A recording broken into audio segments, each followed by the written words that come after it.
This is being filmed, or not? So recently, for a show that I was a part of, I was asked to write a piece of stand-up comedy based on my various experiences with drink and drugs. Problem being, of course, with that, and the more eagle-eyed among you tonight may have already spotted this, is that I am a fucking square. I don't drink, I don't do drugs. In fact, the only thing that separates me from being straight edge is the occasional cup of tea. And the fact that, bafflingly, I'm somehow not pretentious enough. So my only substantial experience when it came to drugs, when it comes to drugs rather, came when I was 17 when I attended a house party and unknowingly ingested what I believe you call Mary Jane muffin. A jazz bun. The devil's gingerbread. And that resulted in me genuinely waking up 15 hours later, upside down in a wicker chair after having sicked myself awake. So you could say that I'm not exactly a hardened drugs criminal.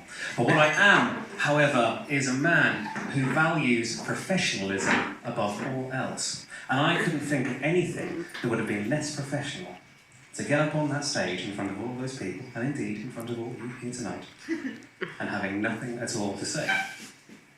So I decided to undertake the very professional decision, I thought, to do as many drugs as I could. And then a bit more drugs than that. For research. Professional research. I done the drugs for professional research. Just like Pete Townsend. And his kiddie porn. So I undertook the first logical step I could think of, which of course was to look up my highest rated local drugs dealer on TripAdvisor.com, which ended up being a lovely young chap called Jacob, although he preferred to go by his street name, which was Mr. Crimes. And after a lovely little conversation, a nice cup of tea, Mr. Crimes ended up selling me a smorgasbord, if you will, of all the drugs he had to offer, which of course were all the biggies: Molly, Meow Meow, and Gear. Oh, and also, I forgot, I also bought 15 kilograms of black tar heroin. And I know what you're thinking, yeah, that sounds like a lot of black tar heroin, I know. But I thought, Brexit's coming up. Might not be a bad idea to stockpile. Plus, I have heard it can be tremendously Moorish. I'm going to say, right, just quickly, just a quick aside, that Mr. Crimes, right, from start to finish, he was an absolute gentleman. He could see that I was not entirely comfortable with the prospect of buying drugs from him, and he honestly went above and beyond to put me as at ease as he possibly could, even going so far as to give me a small sheet of smiley face stickers, presumably to reward my bravery. Like they do in a dentist. So, step one was complete. I had bought my drugs, and now I needed to actually do them. And I'm not ashamed to say that the prospect of this did frighten me. As I said, I'm not tremendously experienced when it comes to drugs, and I was then, as I am now, ever so keen not to poo myself in a shop doorway. Or to cut my own face off with a bit of mirror. So I did what I thought was the responsible thing.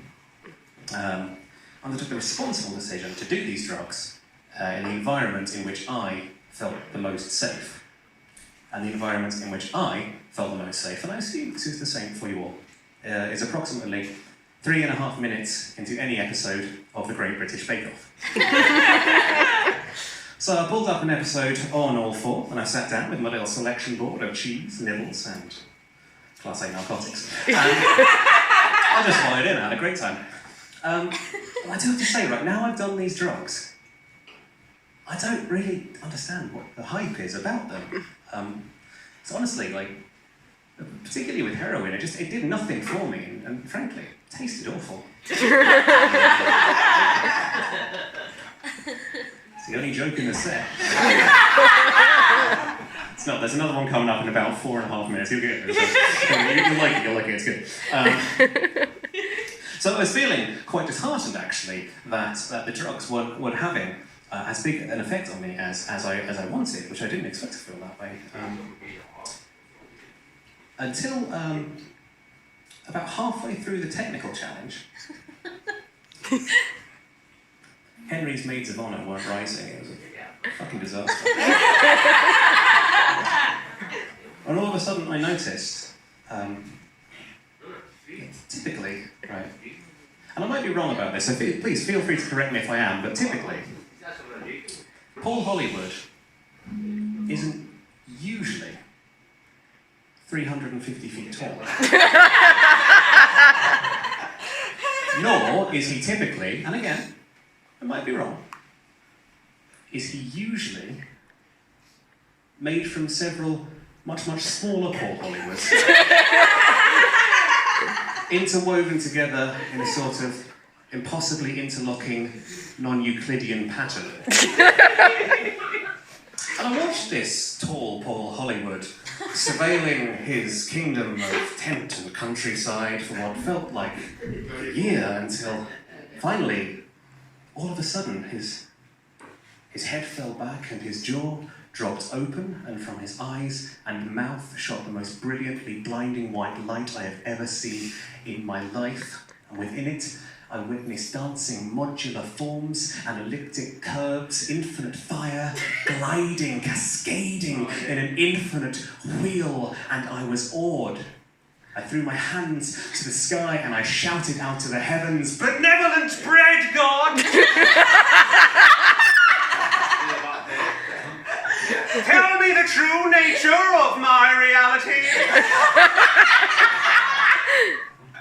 And with a mechanical whir, he turned to face me, and all of a sudden I was caught in the blinding white gaze of Paul Hollywood. He reached his monolithic hand down into mine, and he shook a 350-foot tall Paul Hollywood handshake just for me. And I knew immediately what the benevolent bread god was trying to tell me. He was trying to tell me that I was bread Jesus. Yes! Similarities were undeniable. Just as Jesus died on the cross for our sins and was resurrected by the glory of God, so too did I die multiple times the night I took all the drugs. And I was resurrected time and time again by the glory of the good people at the St. John's Ambulance Service.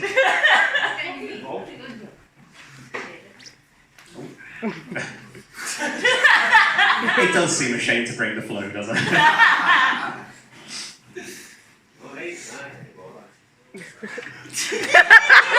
Thanks. Just as Jesus fed a multitude of destitute followers using only 5 loaves and 2 fishes, so too did I force feed a tramp an entire loaf of mighty white and 2 still frozen bird's eye fish fingers in an alleyway. And just as Jesus did, so too did I awake from my drug-induced stupor in the baked goods aisle of Mary Hill Tesco, covered from head to toe in what I desperately hope was my own blood, fucking a Paw Patrol birthday cake, doggy style. There's that second joke. Hissing and spitting the words "soggy bottom" at anyone fool enough to attempt to restrain me. For I was not to be restrained. For I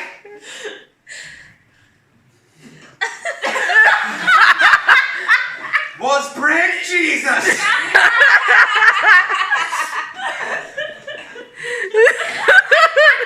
I'm just going to let this stew for a second. Take it in.